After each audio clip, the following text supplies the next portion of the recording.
O novo ano começou.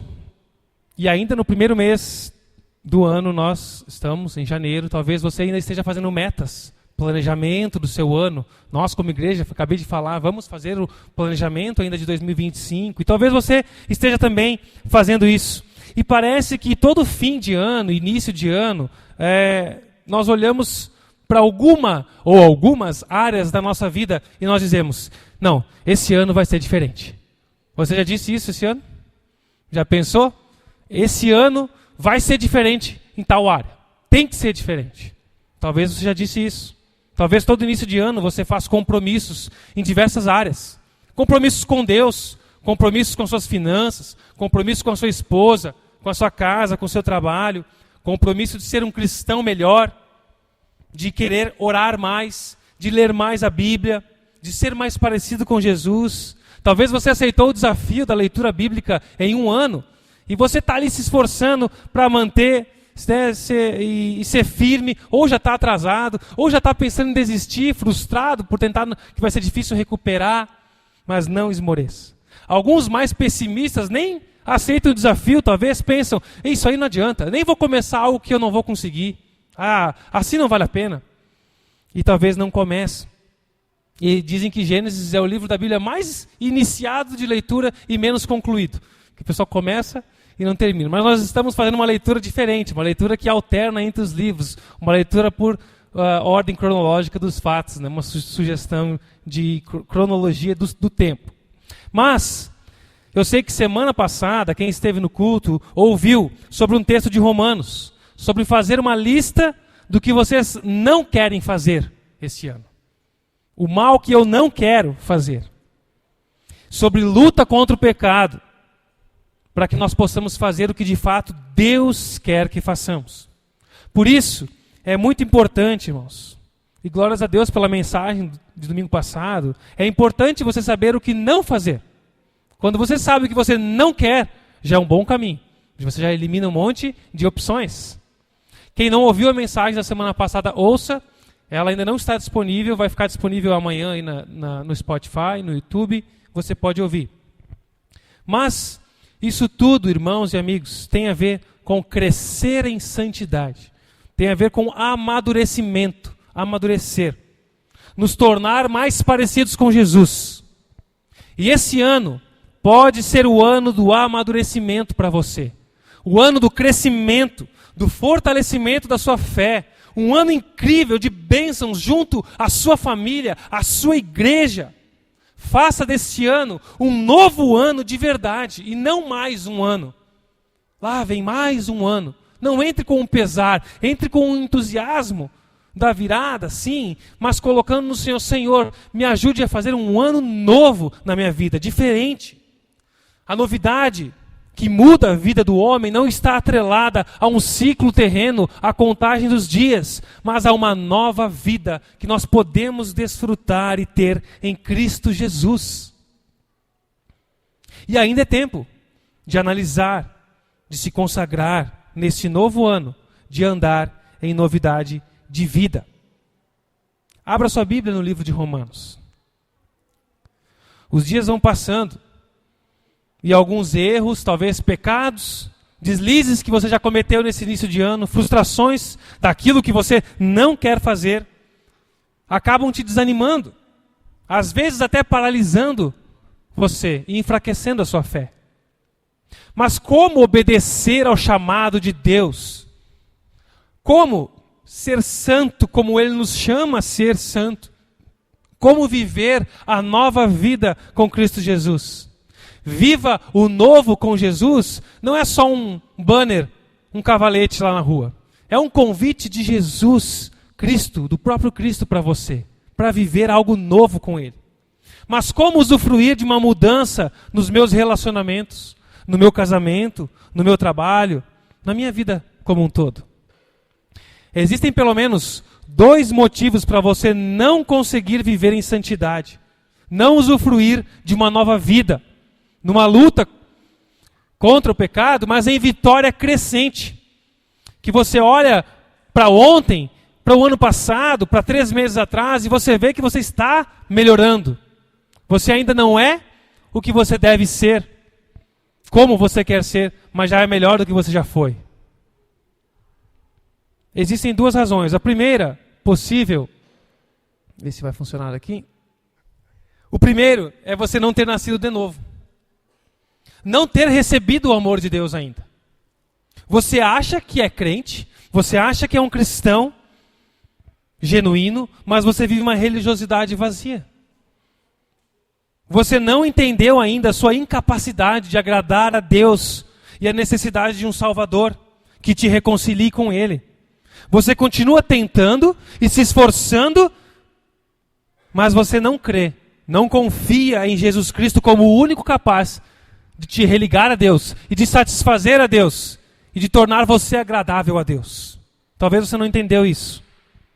E a segunda razão talvez seja a de você ter entendido o Evangelho, ter nascido de novo pelo Espírito Santo, respondendo isso com entrega, com confiança em Jesus, mas não cresceu.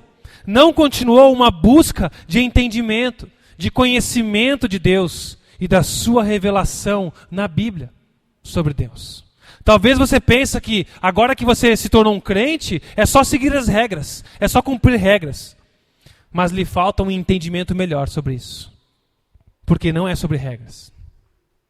E para esse segundo grupo, que não compreende exatamente o que acontece quando nós entregamos a nossa vida a Jesus. O que é viver uma nova vida com Jesus? Qual a nossa relação com o pecado e santidade? Paulo vai explicar isso em Romanos também. E o contexto da carta de Romanos, Paulo escreve essa carta para os crentes lá de uma igreja na cidade de Roma. Mas uma igreja que não foi ele que plantou. Não foi Paulo que começou aquela igreja. Foram outros irmãos. Não foi Paulo que evangelizou aquelas pessoas. Mas ele sabia que ainda assim aquela igreja precisava de algumas orientações espirituais. Era uma igreja mista. Tinha gentios, romanos, um povo recém-convertido, que não sabia muito sobre Deus, sobre Jesus. Eles ouviram sobre o Messias, sobre Jesus, confiaram, acreditaram que Jesus era Deus e queriam conhecer e viver mais disso. Mas não conheciam a história do povo de Deus. Mas nessa igreja em Roma também tinham judeus convertidos. E eles sim, por serem judeus, desde pequenos conhecem a história de Isaac, Abraão, Jacó, a promessa do Messias que viria. Então tinha muita confusão naquela igreja. E Paulo escreve a carta aos romanos com essas instruções diversas sobre a fé. Orientações espirituais. E ele vai explicar como é que funciona essa relação das pessoas, dos novos convertidos com Jesus. No primeiro capítulo, Paulo vai falar sobre, nos primeiros capítulos, ele fala da revelação de Deus para todos os homens. Deus se revela a todos os homens. Ele vai falar do plano de Deus para nos resgatar, para nos perdoar, nos tornar justos e aceitáveis pela sua graça por meio da fé. Enquanto ele escrevia, explicando sobre a graça, ele já imaginava algumas pessoas se perguntando. Ali as pessoas começariam a se perguntar naquela carta. Então quer dizer que Deus perdoa todos os meus pecados? Talvez você já se perguntou isso. Quer dizer que Deus perdoa todos os meus pecados? Sim, Ele perdoa. Então, se eu sou muito pecador, Deus derrama muita graça sobre mim? Sim, Deus derrama graça. Onde abundou o pecado, superabundou a graça para cobrir os seus pecados. Então, se eu pecar mais, Deus vai me perdoar mais, vai derramar mais graça. Então eu posso pecar mais para que Deus manifeste mais ainda a graça dele. Se eu pecar, vai ser uma forma de Deus manifestar a graça. E Paulo vai dizer, não é por aí. E ele responde isso no capítulo 6. Ele está fazendo essa pergunta retórica. Então, devemos continuar pecando para que Deus mostre cada vez mais sua graça? É claro que não. Ele mete aqui um bem capaz, mas bem capaz. É claro que não. O versículo 2 continua. E nós vamos ler agora, acompanhe capítulo 6, versículo 2 em diante. É claro que não. Uma vez que nós morremos para o pecado, como podemos continuar vivendo nele? Ou acaso vocês esqueceram que, quando fomos unidos a Cristo Jesus no batismo, nos unimos a Ele em sua morte? Pois, pelo batismo, morremos e fomos sepultados com Cristo. E assim como Ele foi ressuscitado dos mortos pelo poder glorioso do Pai, agora nós também podemos viver uma nova vida. Uma vez que a nossa união com Ele se assemelhou à sua morte, assim também a nossa ressurreição será semelhante à dele. Sabemos que a nossa velha natureza humana foi crucificada com Cristo, para que o pecado não tivesse mais poder sobre a nossa vida, e dele deixássemos de ser escravos. Pois quando morremos com Cristo, fomos libertos do poder do pecado. Então, uma vez que morremos com Cristo, cremos que também com Ele viveremos. Temos certeza disso, pois Cristo foi ressuscitado dos mortos e não mais morrerá. A morte já não tem mais poder nenhum sobre Ele. Quando Ele morreu, foi de uma vez por todas, para quebrar o poder do pecado. Mas agora que Ele vive, é para a glória de Deus. Da mesma forma, considerem-se mortos para o poder do pecado e vivos para Deus em Cristo Jesus. Não deixem que o pecado reine sobre o seu corpo, que está sujeito à morte, cedendo aos desejos pecaminosos. Não deixem que nenhuma parte do seu corpo se torne instrumento do mal para servir ao pecado, mas em vez disso, entreguem-se inteiramente a Deus, pois vocês estavam mortos e agora têm uma nova vida. Portanto, ofereçam seu corpo como instrumento para fazer o que é certo para a glória de Deus. O pecado não é mais seu senhor, pois você já não vivem sobre a lei, mas sobre a graça de Deus. Versículo 14, até aqui. Considerem-se mortos para o poder do pecado em Cristo e vivos para Deus em Cristo Jesus. O que quer dizer estar morto para o pecado? Será que Paulo quer dizer, o que será que ele quer dizer com morrer, viver, se batizar, ressuscitar? E ele repete 2, 3 vezes de maneira diferente para tentar explicar e às vezes parece que fica mais confuso para a gente. O que será que esse texto quer dizer? Meus irmãos e amigos, para os crentes em Jesus aqui, se você quer crescer em santidade, em intimidade com Jesus e desfrutar de uma nova vida, para isso é necessário primeiro saber. Saber o quê? Saber, não ser ignorante. O versículo 3 vai dizer: ou vocês não sabem que todos nós fomos batizados em Cristo Jesus, fomos batizados também em sua morte.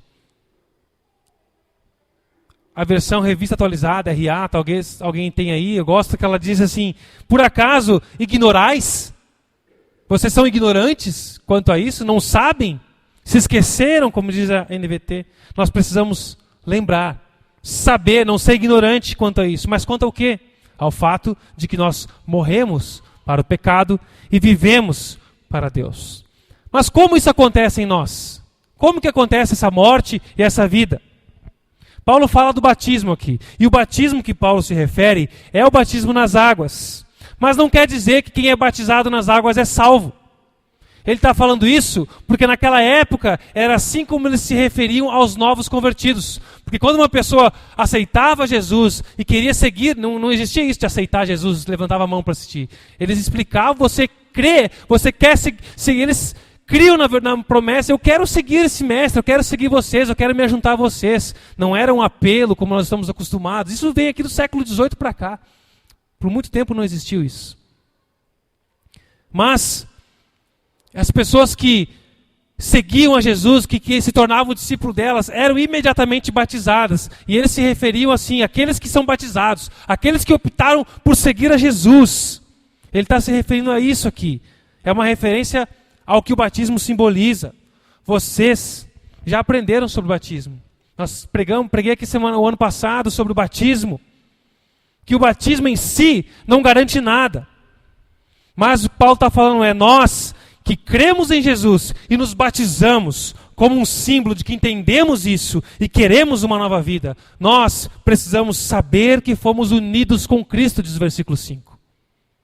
Jesus viveu a vida que nós não conseguimos viver. Jesus viveu uma vida perfeita, sem pecados, que agrada a Deus. Aquela que eu e você não conseguimos porque nós cometemos pecados.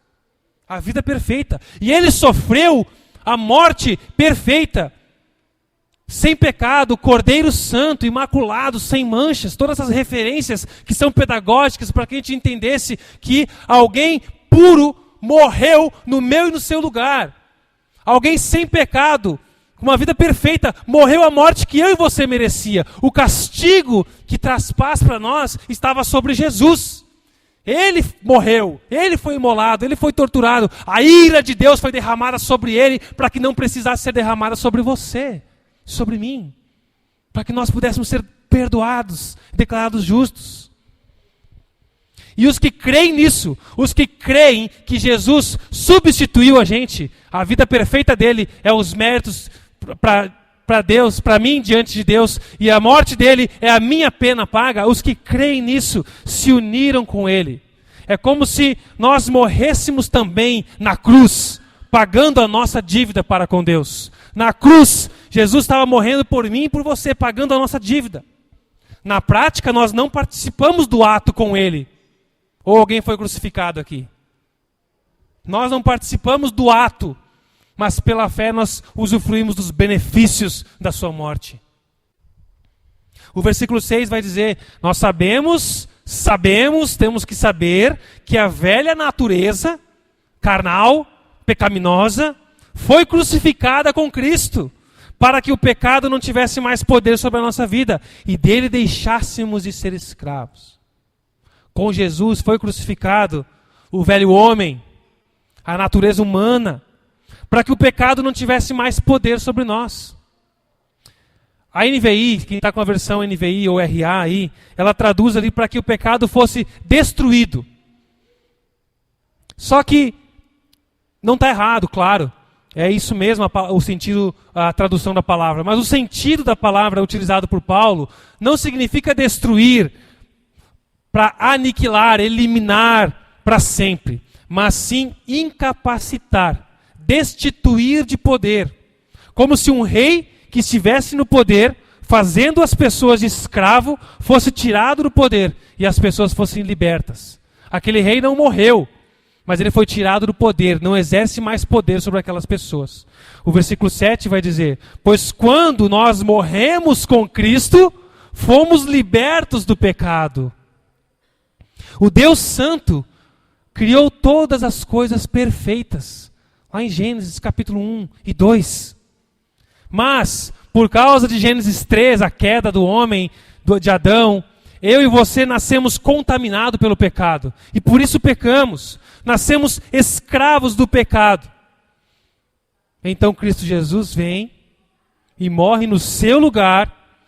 E a sua fé na obra dele une você a ele e faz com que a sua dívida seja paga. É isso que faz com que você não seja mais escravo do pecado. Mas o que aconteceu com Jesus depois da sua morte? Ele ressuscitou. Paulo escreve assim, como você se une a Cristo na sua morte, você também se une a ele na sua ressurreição. Se a morte dele foi a morte sua para o pecado, a sua dívida sendo paga, então a ressurreição dele também você nasce para uma nova vida. É o que diz o versículo 8. Uma vez que morremos com Cristo, cremos que também com ele viveremos. Viveremos. Morreu para o pecado e voltou a viver. Ganhou vida para servir a um novo rei agora. E o final do versículo 10 vai dizer, mas agora que ele vive, é para a glória de Deus. Vive para Deus. Como diz o versículo 4, podemos viver uma nova vida. Não mais debaixo da escravidão dos nossos desejos. Paulo escreve isso porque nós precisamos saber. Parece muita teoria. É teoria. Mas a gente precisa entender isso. Entender o que foi a morte de Jesus. Por que Jesus morreu na cruz?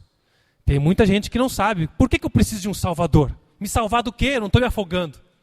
Por que eu preciso? Por que Jesus teve que morrer na cruz? Por que ele teve que ressuscitar? Às vezes a gente aceita Jesus porque as ofertas são: quem quer uma vida melhor? Quem quer ser uma vida próspera? Quem quer parar de sofrer? Pare de sofrer, seja feliz, aceite Jesus. Eu quero, todo mundo quer. Mas a gente não entende o que acontece. Por que Jesus fez tudo isso? Nós precisamos entender. Na nossa vida, a prática, ela parte da teoria. Aquilo que a gente faz, ela é resultado daquilo que a gente sabe e acredita. Mesmo inconscientemente. Mesmo que não esteja claro para você aquilo que você acredita. Mas aquilo que você faz é fruto de algo que está na sua cabeça. Por isso que nós precisamos primeiro saber. Entender o que aconteceu. Para que isso agora se torne prático. É necessário saber. Aquilo que eu não sei, eu não posso aplicar em minha vida. É importante saber para não ser confundido, para não acreditar em besteiras por aí. E para poder crescer em maturidade, em conhecimento da verdade. Saiba disso, cristão, filho de Deus, discípulos de Jesus. O pecado que era o teu rei, não por escolha tua, mas por tua nascença. Porque nós nascemos sob o jugo do pecado. A prova disso é que nós pecamos, sem mesmo escolher pecar. Nós nascemos sob o jugo do pecado, ele que governava sobre a nossa vida, mas aquele que crê em Jesus, ele não é mais. O pecado não é mais teu imperador, e por isso, você não pode dar a desculpa de ter pecado porque foi obrigado, porque não teve escolha. Antes de você ter os olhos abertos por Jesus, de se render a ele, você não tinha escolha, de fato. Você só podia pecar. Você só pode escolher pecar. Até as coisas boas que a gente faz, diz o profeta, são como os trapos de imundícia, contaminados pelo pecado. Só podíamos isso. Mas, me perdi aqui. Mas agora, se você crê e se você é uma nova criatura em Cristo Jesus, você morreu com Cristo. Aquele escravo do pecado foi crucificado e você nasceu para uma nova vida, livre do domínio do pecado. É necessário saber, mas não somente saber, é necessário também considerar. O versículo 11 nos diz: da mesma forma, considerem-se mortos para o poder do pecado e vivos para Deus em Cristo Jesus. É muito importante saber, aprender, ter conhecimento, mas o conhecimento somente não resolve. Nós temos que nos considerar mortos para o pecado. O que significa considerar? Considerar não é um faz de conta. Não se trata de forçar algo, fingir uma fé que você não tem, para tentar demonstrar algo que de fato você nem acredita. Não é isso. A palavra considerar aqui é no sentido de que vocês têm que ter em mente, levar em consideração. Ela tem uma conotação contábil. Você tem que levar em conta isso.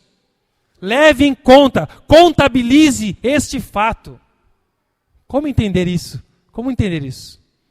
Por exemplo, quem aqui é casado? Levanta a mão. Ok. Eu sou casado também. Um casado pode levar uma vida de um solteiro? Esse não. Não pode ou não deve? Não deve, né? Mas ele pode? Ele pode viver como se ele fosse solteiro? Ignorar que tem uma esposa, que tem filhos, fazer o que quiser, não dar satisfação, gastar os recursos que ele tem do jeito que quer, chegar a hora que quer, flertar com outras mulheres. Ele pode fazer isso? Poder? Ele pode. Ignorando a esposa, saindo fazendo festa. Uma pessoa casada até pode levar uma vida de solteiro, mas ela não é solteira. Não muda o fato. E ele deve considerar isso para tomar suas decisões. Considerar que ela é uma pessoa casada. Ela precisa saber. Ela sabe. Ela carrega até uma aliança. Que ela tira, muitas vezes. Mas fica a marca do bronze ali, né? Não adianta. Sei se os novos casados aí, se hoje em dia está na moda usar ainda aliança, não, se já não saiu da moda isso. Mas ela sabe que é casada, mas ela precisa considerar isso para tomar suas decisões. Leve em conta, contabiliza que você assinou um documento, fez uma confissão pública diante das pessoas, diante de um cartório. Uma confissão num cartório é para isso, para ter um registro. Leve em conta, contabilize que você é casado antes de tomar uma decisão como se fosse solteiro. E é esse tipo de linguagem que Paulo está usando aqui.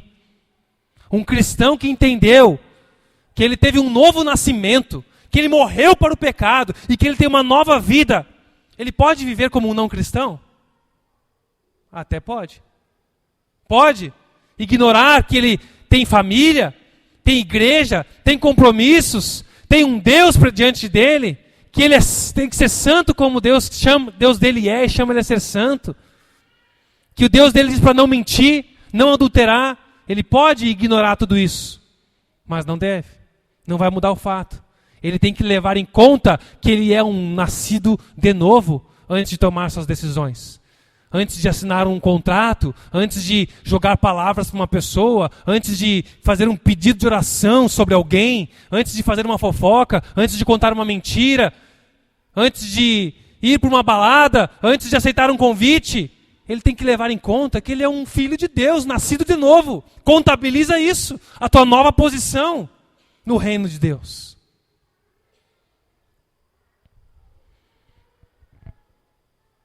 Ela deve levar em conta que ela foi unida com Cristo pela sua conversão. E se a pessoa demorar para levar em conta, situações da vida farão lembrar. Situações da vida farão lembrar. Olha o caminho que está escolhendo. Quer continuar por aí? Não vai levar em conta quem você é? As consequências desse esquecimento ou falta de consideração virão. E se a pessoa realmente for uma nova criatura, nascida do Espírito, ela vai se incomodar com isso. E vai viver incomodada. O Espírito Santo vai lembrar. Reflita. Considerar não é se apropriar de uma promessa. Não é tomar posse, mas é agir em função de um fato. Pode colocar aí. Considerar não é se apropriar de uma promessa, não é tomar posse, mas é agir em função de um fato. Não é agir como se eu fosse casado, mas agir porque eu sou casado. Não é agir como se eu fosse um cristão, mas é agir porque eu sou um cristão. Isso muda a ordem dos fatos. Então, é um fato que aquele que crê em Jesus, que confia na obra dele, morreu para o pecado, não está sob o domínio do pecado e nasceu para a glória de Deus, renasceu para a glória de Deus. Mas que tipo de morto é esse? Como eu comecei esse ponto perguntando, que tipo de morto? Se você vê um gato deitado na rua, de longe, dependendo do jeito que ele está deitado, você não sabe se ele está morto ou está vivo. Você vai chegando perto, e talvez você vai ter que cutucar para saber se aquele animal está vivo ou morto. Dá um chutinho ali, dá um cutucão, e ele vai reagir. Se ele estiver vivo, talvez ele reaja ao seu cutucão. Ou se estiver morto, não vai reagir. Mas a Bíblia não se refere a nós como esse tipo de morte. Um tipo de morte que não reage ao pecado. Porque o cutucão não tem mais influência sobre aquele animal morto. Mas o pecado, o cutucão do pecado tem influência sobre a nossa vida. Ainda tem. Influência sobre a nossa vida. E não poder, e não domínio. Eu e você ainda pecamos. Eu não vou perguntar aqui quem não pecou hoje. Porque eu não quero dar chance de você pecar mentindo. Dizendo que não pecou. Mas nós pecamos ainda. Mas aquele que cresce em santidade, em maturidade, deve pecar cada vez menos. E ela tem a sensação de que ela está pecando mais, porque ela está conhecendo mais a santidade de Deus. E quanto mais eu conheço a luz, mais eu conheço a santidade de Deus, mais eu vejo o quão podre eu sou, o quanto pecados tem em mim.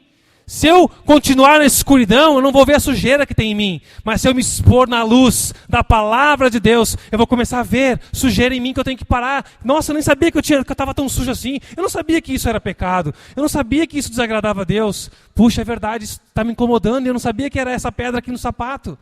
E a luz da palavra vai mostrando isso como um espelho, mostrando aquilo que a gente tem que abandonar para viver na luz, na nova vida e desfrutar do Espírito Santo de Deus.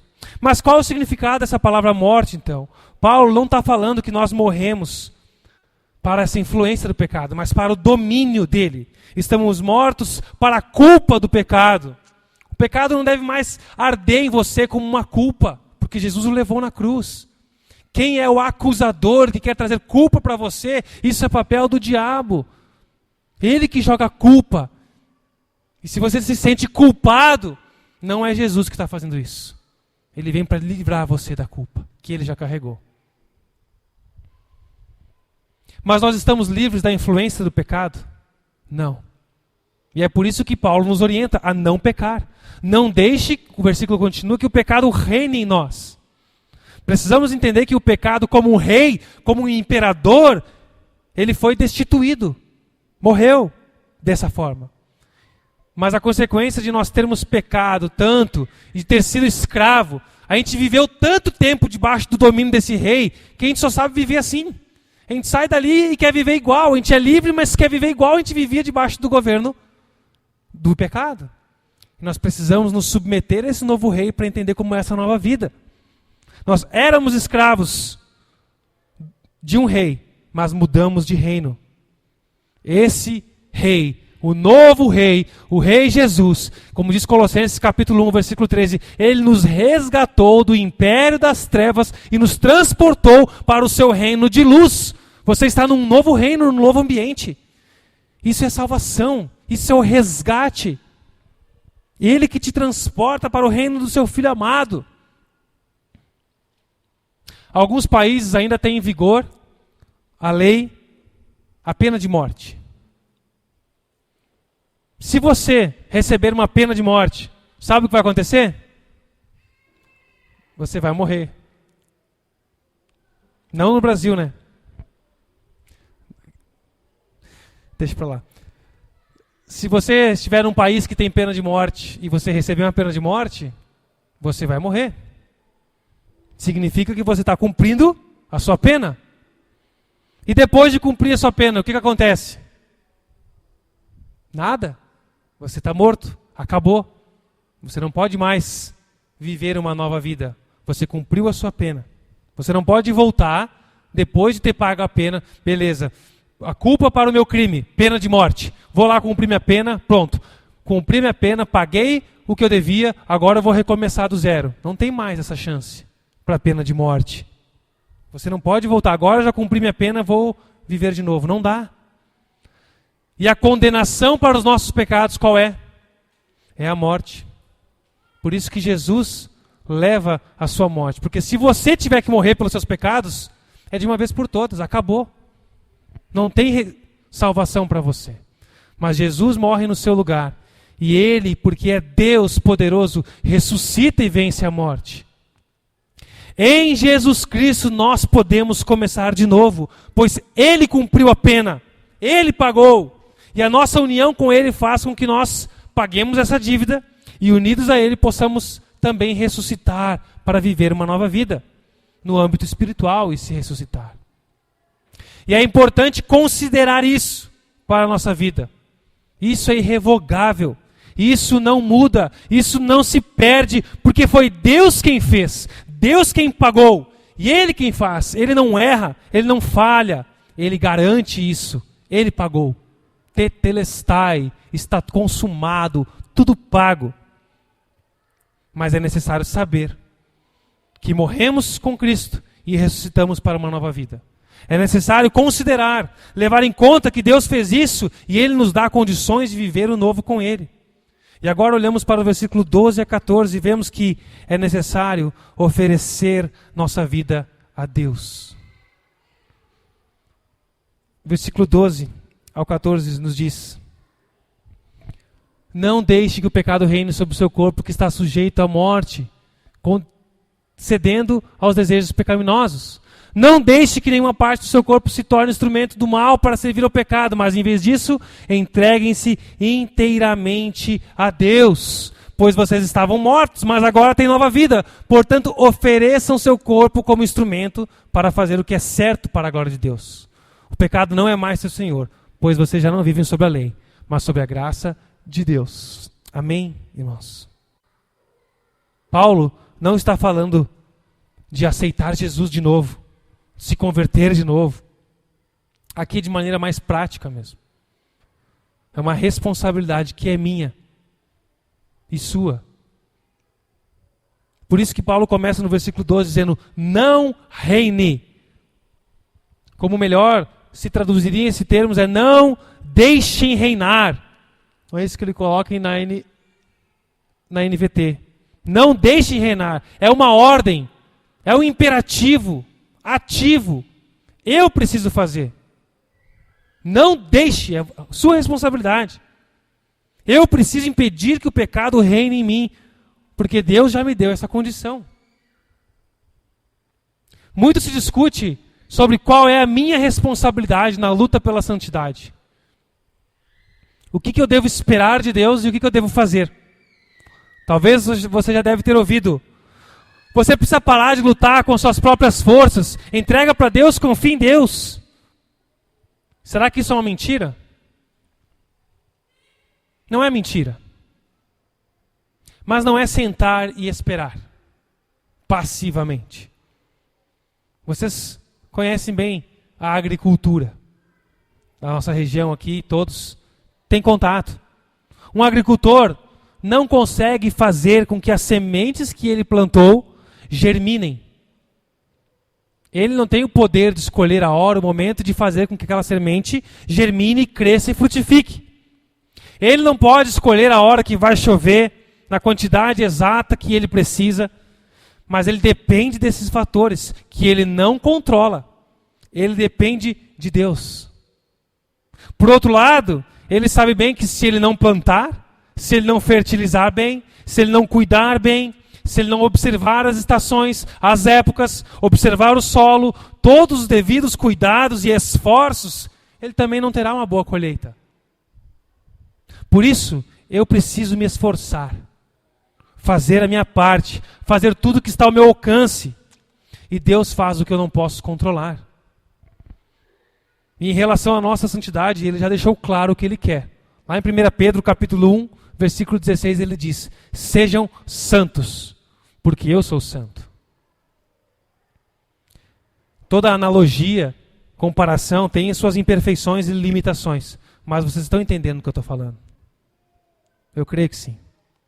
Tem um autor chamado Jerry Bridges, no seu livro Em Busca da Santidade, ele escreveu: ninguém pode atingir qualquer grau de santidade se Deus não trabalhar na sua vida. Mas também não conseguirá sem o seu próprio esforço. É uma busca sua na qual Deus age. É necessário oferecer os membros do seu corpo, usar suas mãos para acolher outros, abraçar, para ajudar alguém que está passando por alguma necessidade, para exercer amor, para servir, para varrer, para passar café, para arrumar cadeiras. Use as suas mãos. Use a sua boca para cantar, para falar de Jesus, para abençoar, para falar do Evangelho, para louvar a Deus, para encorajar o seu irmão, para orar para o seu irmão. Use as suas mãos para lavar a louça para sua esposa, para os seus pais, para servir água, passar um café no trabalho, para ser excelente naquilo que você faz. Não empresta a tua boca para o diabo falando mentiras, compartilhando fofocas, mentiras, piadas que humilham o seu irmão, o seu semelhante. Não ofereça tempo teu para o diabo, na internet. Nem precisa ser com besteira. A sua ociosidade já é um prazer para o diabo. Para a tua carne, para os teus olhos altivos, como foi falado semana passada. Mas se ofereça, se entregue dia após dia, em renúncia a si e dizendo sim para Jesus. Não é a coisa mais simples que existe, mas também não é a mais complicada. Um passo de cada vez. Deus deixa claro na palavra dele o que ele espera de nós. Como foi falado também semana passada, eu preciso me aprofundar neste livro, que é a Bíblia, a palavra de Deus. A vontade revelada de Deus para mim e para você, com esforço e disciplina. Você quer uma mudança na sua vida, uma guinada, uma transformação, mas você nem busca, nem ora, nem dobra o joelho, nem clama, não abre a Bíblia, não estuda, não medita. Você quer que Deus seja um Aladim, um gênio da lâmpada, não um Aladim na sua vida? Realizando seus sonhos e desejos. E tem muita gente que vive nas igrejas achando que Deus é um gênio da lâmpada. Só que em vez de esfregar a lâmpada, eu tenho que ir no culto. Em vez de esfregar a lâmpada, eu tenho que dar uma ofertinha. Aí Deus se agrada de mim. Aí Ele vai fazer os meus desejos. É lastimável que tanta gente desperdiça a vida vivendo assim. Busque conhecer a vontade revelada de Deus na palavra dele para nós. Faça deste ano um ano novo, diferente, novo de novidade mesmo no seu relacionamento com Deus. Se ofereça para servir e amar o seu irmão na comunhão.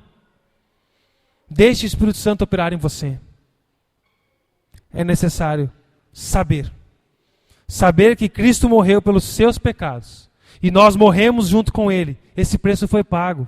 Nós ressuscitamos com Ele e temos nova vida. É necessário considerar, levar a sério, contabilizar esse fato sobre a nossa vida. O pecado ainda nos influencia devido aos nossos hábitos e à nossa ignorância. Mas ele não tem mais poder absoluto. Nós somos filhos de Deus, vivemos no reino da luz. Ele não pode governar a sua vida. E é necessário oferecer o nosso corpo a Deus, servindo, buscando a Ele, não deixando o pecado reinar, ser o chefe novamente sobre o teu coração. Deus já providenciou tudo o que é necessário para nós. Já deu condições de andarmos na nova vida. E nos deu responsabilidades definidas também. Eu apenas saber isso não torna realidade na minha vida. Mas eu saber, levar a sério, levar em conta isso. E me oferecer meu corpo, oferecer meu tempo, minha vida ao Rei verdadeiro. Como nós cantamos, gastar a nossa vida por Ele. Alguém disse que o maior segredo de uma vida santificada está na mente. Como assim na mente? Pois consiste em saber, considerar, para poder oferecer, entregar a santidade. Ao mesmo tempo, quanto mais você oferece, entrega, mais você participa, considera e vai aprendendo e vai sabendo. Oferecer todos os seus membros como instrumentos de justiça. O ano está começando. E você está tendo o privilégio de começar o ano sabendo desses fatos. Não somente o privilégio, mas a responsabilidade de começar o ano sabendo desses fatos. A virada já passou. A empolgação do cósmico de virada de fim de ano já passou. E talvez você já esteja perdendo o gás. Poxa, recém dia 20, né? Perdeu o gás de início de ano. Não perca. Mas vai perder dependendo de onde está a sua fonte de energia, a sua fonte de combustível extra. Deus está te dando tempo hoje para você refletir, para ouvir a Ele e responder a Ele. Por isso, considere isso, leve em conta, leve a sério o seu relacionamento com Deus, a sua santidade, oferecendo toda a sua vida, amando e servindo a Ele e as pessoas. Ande em novidade de vida e em santidade crescente. Viva o novo nesse ano novo. Viva o novo com Jesus. Amém?